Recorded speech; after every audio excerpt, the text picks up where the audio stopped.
இப்போ டிஃபரன்சேஷனில் இருக்கிறோம். இப்போ x = at cube and y = bt square. Find dy by dx. First டிஃபரன்சேஷனுக்கு என்ன பேசிக் ஃபார்மேட்டு? இப்போ y = x power nனா dy by யாரை பொறுத்து பண்ணுறோம்? எக்ஸை பொறுத்து. dx = என்ன ஃபார்முலா? இந்த எண்ணை முன்னாடி கொண்டு வந்துடணும். x n power -1. இங்கே ஏதாவது ஒரு கான்ஸ்டன்ட் டைம் இருந்தால் அதை அப்படியே எழுதிக்க வேண்டியதான். சரி, அப்போ அதே மாதிரி தானே இங்கே இருக்குது. ஏங்கிறது கான்ஸ்டன்ட் டைம், அதை ஒன்றும் பண்ண வேணாம். பிங்கிறது கான்ஸ்டன்ட் டேர்ம், அதையும் ஒன்றும் பண்ண வேணாம். மற்றபடி இதே ஃபார்மேட்டில் பண்ண வேண்டியதான். இப்போ என்ன பண்ணோம்? எக்ஸை வந்து டீயை பொறுத்து பண்ணணும்.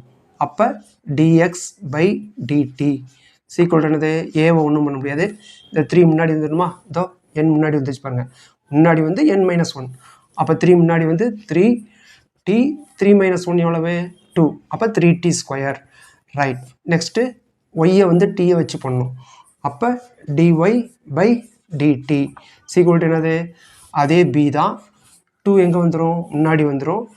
t 2 - 1 1. அது போட்டால் ஒன்று தான், போட்டாட்டி ஒன்று தான். இப்போ பாருங்கள், இதுலேயே ஆன்சர் வந்துருச்சு. நமக்கு தேவை dy by dx. அப்போ என்ன பண்ணணும்? இதை தலைகீழாக எழுதணும். எப்படி எழுதுவீங்க?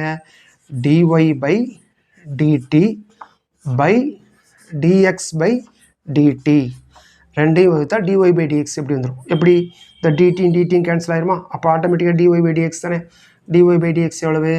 2bt. எப்படி எழுதலாம்? Right. By dx by dt என்னது? 3at². ரைட். அப்போ இங்கே ஒரு t, இங்கே ஒரு t கேன்சல் ஆயிரும். அப்போ 2b by 3at. That is answer.